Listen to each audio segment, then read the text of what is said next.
Remove பண்ணி உங்களுக்கு அந்த ஐடி எக்யூப்மெண்ட்டை வந்து ரொம்ப கூலஸ்ட்டாக வந்து வச்சுருக்கும்.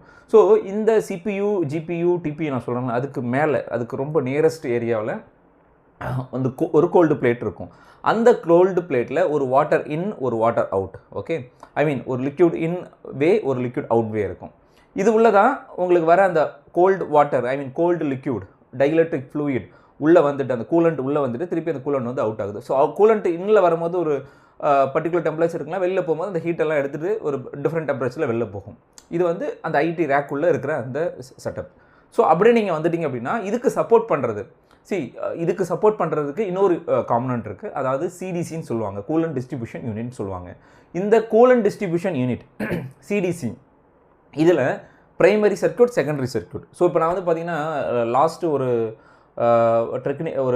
ஒரு பேனலிங் டிஸ்கஷனுக்கு நான் போயிருந்தேன். அப்போ வந்து பார்த்தீங்கன்னா ஒரு ஸ்டூல்ஸோடைய ஒரு சிடிசி நான் வந்து பார்த்தேன், கூலண்ட் டிஸ்ட்ரிபியூஷன் யூனிட் வந்து பார்த்துருக்கேன். அந்த ஸ்டூல்ஸோடைய சிடிசி நான் பார்க்கும்போது அதில் அந்த பிரைமரி சர்க்யூட், செகண்டரி சர்க்யூட் சொல்கிறேன்ல, ஸோ அவங்க அதை எப்படி நேம் பண்ணுறாங்க அப்படின்னா ஃபெசிலிட்டி வாட்டர் சிஸ்டம் பிரைமரியை, டெக்னாலஜி கூலிங் சிஸ்டம் அதை வந்து செகண்டரி அப்படின்றத நேமிங் பண்ணுறாங்க. ஸோ நேமிங் விட்டுருங்க, but primary circuit, secondary circuit. So என்னென்ன காம்பனன்ட் அந்த சிடிசியில் இருக்கும் அப்படின்னா உங்களுக்கு நிறைய வால்வ்ஸ்லாம் இருக்கும். அதாவது உங்களுக்கு chilled water in, chilled water out. அந்த சில்டு வாட்டர் இன் அப்படின்னா அந்த ஃபெசிலிட்டி வாட்டர் சிஸ்டம் சொல்கிறல, அந்த பிரைமரி சர்க்யூட் சொல்கிறல, அந்த பிரைமரி சர்க்யூட் எங்கேருந்து வரும், அந்த வாட்டர் எங்கேருந்து வரும் அப்படின்னா உங்களுடைய சில்லர், ஏர் கூல்டு சில்லரோ வாட்டர் கூல்டு சில்லரோ அங்கேருந்து ஒரு இன், திருப்பி இந்த அவுட் வந்து உங்களுடைய திருப்பி வாட்டர் கூல்டு சில்லரோ இல்லை உங்களுடைய ஏர் கூல்டு சில்லருக்கு போயிடும். ஓகே, அது பிரைமரி சிஸ்டம். அதில் வந்து ஒரு வால்வ் இருக்கும், அஃப்கோர்ஸ் பிஎஸ்சிபி வால்வ் இருக்கும், அப்புறம் சென்சார்ஸ் இருக்கும். ஸோ இதெல்லாம் வந்து இருக்கும்.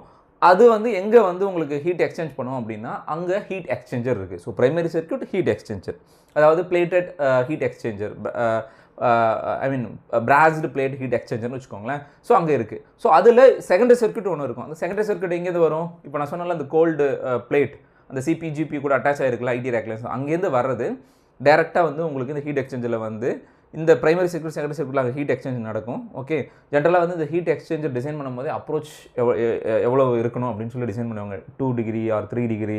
ஸோ பிரைமரியோட டெல்டா டி எவ்வளவு, செகண்டரியோட டெல்டா டி எவ்வளவு, 10 டிகிரியா, 5 டிகிரியா, 6 டிகிரி, என்ன நீங்கள் டிசைன் வேணுமோ அந்த டிசைனை வந்து இதெல்லாம் கஸ்டமைஸ்டு ப்ராடக்ட் இது எல்லாமே, சரிங்களா? இது மார்க்கெட்டில் ஜென்ரலாக வராது. உங்களுடைய ஐடி சிஸ்டம், உங்களோட ரேக் சிஸ்டத்துக்கு ஏற்ற மாதிரி அவங்க டிசைன் பண்ணி கொடுப்பாங்க. ஓகே, ஸோ நான் பார்த்தது டெல்டா டி வந்து 10 பிரைமரி அண்ட் செகண்டரி, பிரைமரி வந்து 10 டெல்டா டி, செகண்டரி வந்து பார்த்தீங்க அப்படின்னா உங்களுக்கு 8 டெல்டா டின்னு நினைக்கிறேன். ஓகே, ஸோ அந்த டிஃப்ரென்ஸ், அந்த அப்ரோச் டெம்பரேச்சர் வந்து 2 இருக்கிறதால எப்பயுமே அந்த 2 டிகிரி செல்சியஸை வந்து அப்படியே மெயின்டைன் பண்ணிக்கிட்டே இருக்கும் இது அந்த ஐடி ரேக்ஸில். ஓகே, ஸோ இதில் வந்து பார்த்திங்க அப்படின்னா நான் சொல்லிட்டேன், இப்போ இதில் என்னென்ன காம்பனன்ட் இருக்குன்னா ஹீட் எக்ஸ்சேஞ்சர் இருக்குன்னு சொல்லிட்டேன், இந்த பக்கம் சொல்லிட்டேன், வால்வ் இருக்கும், பிசிபி வால்வ் பிரைமரி சர்க்யூட்டில் இருக்கும். செகண்டரி சர்க்யூட்டில் ஒரு கூலண்ட் பம்ப்,